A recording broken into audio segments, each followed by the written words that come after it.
compliance with the open meetings law? Yes, we are in compliance. Thank you. Okay, comments from the public. Board policy A0107 states that no person may speak more than once to an issue or for a period longer than 5 minutes, except upon the consent of the majority of the board. No more than 3 people may be heard to one side of an issue, except upon the consent of a majority of the district board. We do not have more than 3 people signed up for any topic, so we are good there.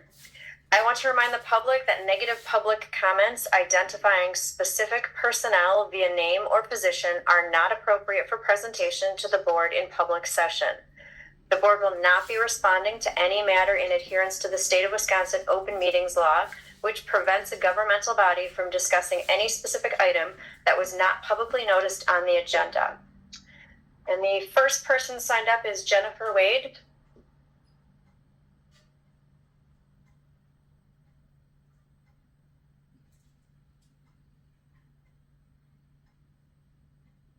Hey again. Hi. I have to read off this because I didn't have a printer. So, good evening, members of the board and everyone else. My name is Jenny Wade, and I've proudly served this district for over 14 years, most recently as a librarian for the past 6 months. During that time, I've dedicated myself to supporting students, teachers, and families with commitment and integrity. You may remember my speech back in December when I raised concerns about the district's ongoing pattern of not promoting from within. I spoke up because I truly believe in recognizing and growing the people who dedicate their careers to this district. Between last December and February, I was offered an LTE, a limited term position, as a librarian. Someone's got that going on, sorry. Limited term position as librarian. At the time, many colleagues expressed relief and happiness that I finally received the promotion I had long sought. There was genuine optimism that I would soon become the permanent librarian at West Campus. After 14 years of dedication, it finally felt like my work and loyalty were being recognized.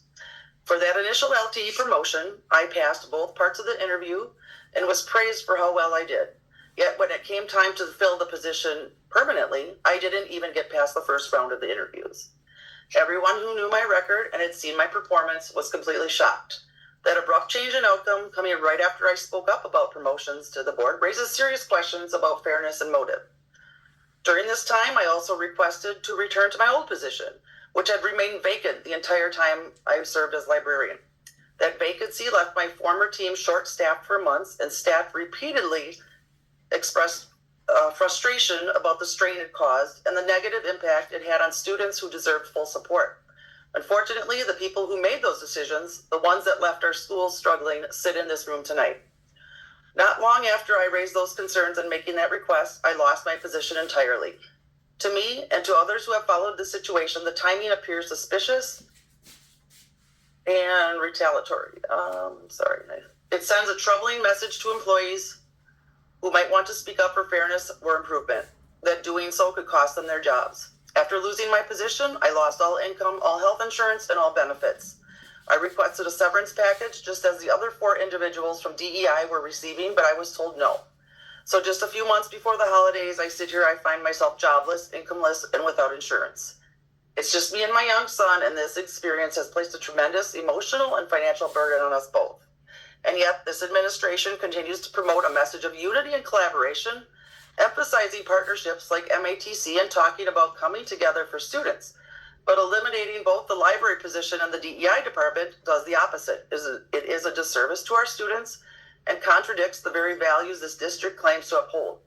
We cannot claim to do what's best for students while simultaneously removing the programs and people who directly support their learning, equity, and growth. This Wild West approach, this slash and burn attitude towards employees and departments needs to stop. It's reckless, it's demoralizing, and it's hurting our students in ways that can't be ignored. We need to rethink this administration's direction and the values driving its decisions. Leadership should not be about dismantling the people and programs that make our schools strong. It should be about supporting them. After 14 years of service, this outcome has been deeply disappointing, but I stand here tonight not just for myself, but for every dedicated employee who deserves to be heard without fear of retaliation. I spoke up nearly a year ago, and since then there's been little meaningful action to address these issues. Silence and inaction only deepen the problem. When concerns like these go unaddressed, they create a culture of fear and mistrust, one where dedication and honesty are punished rather than valued.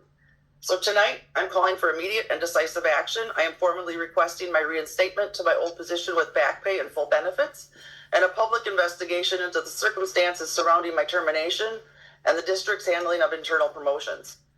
Our staff and community deserve transparency. We deserve to know that speaking up for fairness will not be met with retaliation, and that long-term employees will be treated with dignity and respect.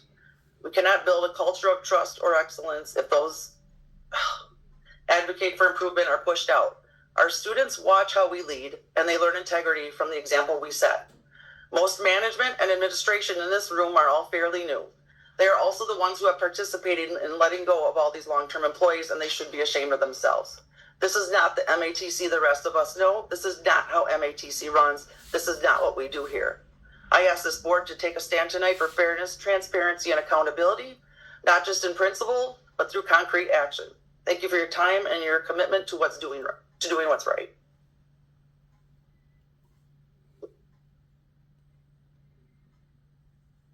Okay, we have 3 speakers on the closing of the Multicultural Office. The first one is Melanie Leyva.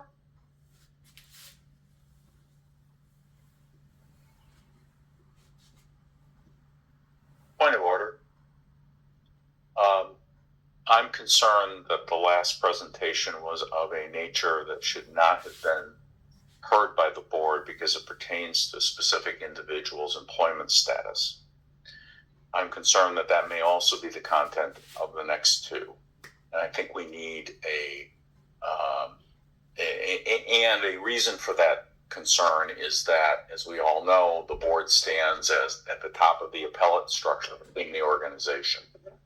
And hearing these here can actually have a detrimental effect on the people making the presentations here. So I don't know what the next couple of speakers are intending to talk about, but if they are intending to talk about their personal employment status or demands that they're making, I think those are not appropriate for public comments at the board meeting. Noted. Based on what's signed up, none of them are speaking on behalf of themselves. So hopefully their content is in alignment with what you just said and are not in a position where they're jeopardizing potential appeals. Thank you. You're welcome. I also provided a copy of what my statement is to the board if you wanted to refer to it as I speak. Good evening, members of the MATC board. My name is Melanie Leyva, and I am the statewide Yes College organizer with Voces de la Frontera. I am here today to share a written statement on behalf of our executive director, Christine Newman-Ortiz, regarding the closing of the Multicultural Center. Voces de la Frontera represents many Latino workers and their families who attend or have attended MATC. Latinos are, in fact, the single fastest growing group of MATC students. It is critically important that the MATC administration act quickly to rehire Annabelle Chavez, Lloyd Griffin, Dur Vang, and Tanya Torres. The laid-off staff who provided essential services to a majority of students, many of whom are first generation and come from working class, tax-paying families enrolled in ESL courses. The decision to terminate these 4 individuals, all of whom are held in high esteem in their communities, has sent shockwaves of concern and fear through the very communities MATC claims to serve. As someone who previously directed MATC's HEP program, I care deeply about the college, its students, and its employees. I am fearful that this decision has done irreparable harm to MATC's reputation at a time when our community relies on it more than ever to be a ladder of opportunity. Recent court decisions have upheld freedom of speech and diversity and equity programs in higher education institutions against federal threats to cut funding. MATC must live by its values that education transforms lives, industry, and community. We count on the leadership of the MATC board to ensure we are on the right side of history and to uphold MATC's values as an inclusive institution where everyone feels welcomed and respected. I have been informed that the board is a policy-making body and that rehiring the 4 staff members is an administrative decision. Therefore, I formally request that the president of MATC meet with community representatives to discuss our concerns.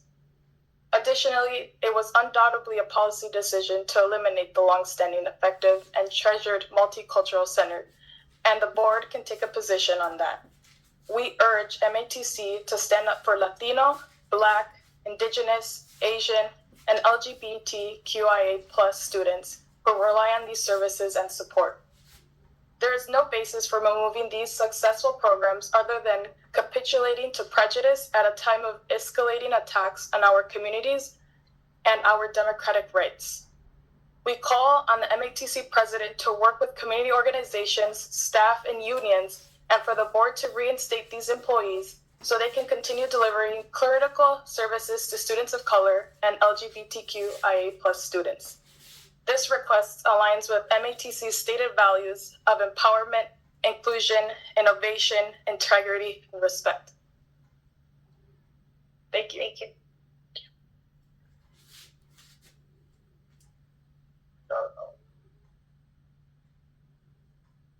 Okay, our next speaker is Pam Fendt.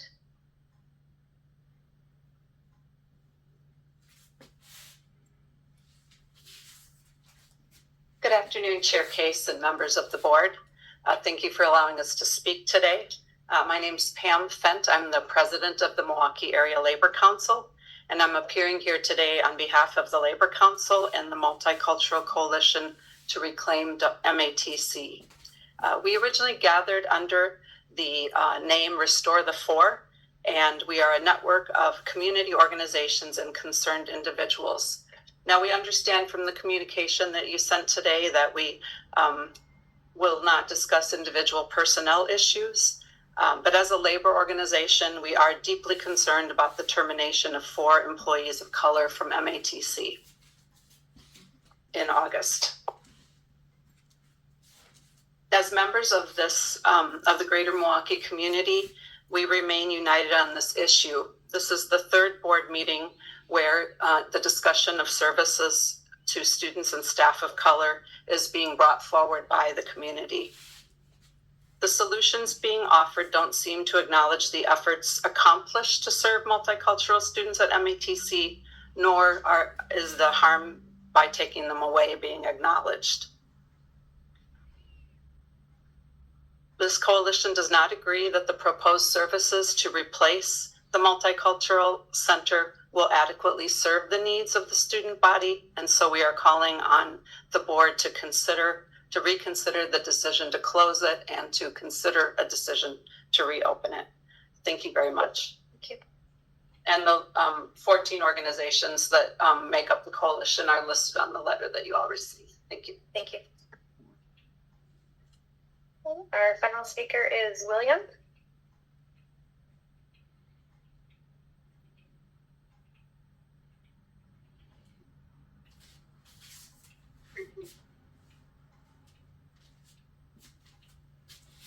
Good evening, members of the board.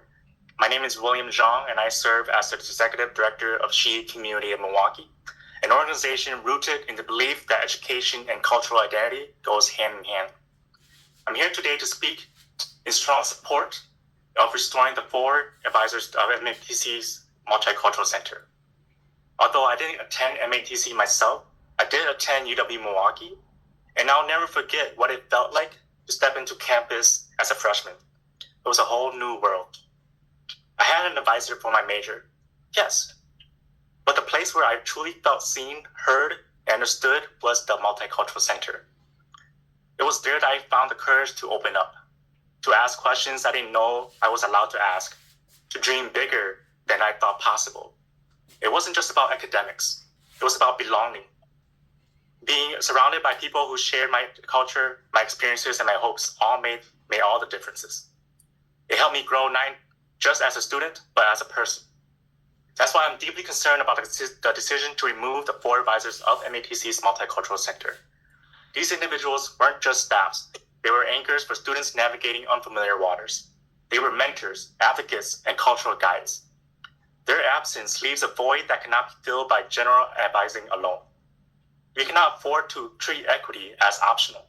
We cannot afford to send the message that cultural support is expendable. MATC has long been a beacon of access and inclusion, but these values must be reflected in your staffing, your services, and your decisions. Restoring the 4 is not just about compliance, it's about compassion. It's about standing up for the students who need you most. It's about ensuring that every student, regardless of background, has a place they feel where they belong. So tonight, I ask that you do what is right. Restore the 4. Reaffirm your commitment to equity. And let every student know that MATC is a place where they are not just educated, but embraced. Thank you. Thank you.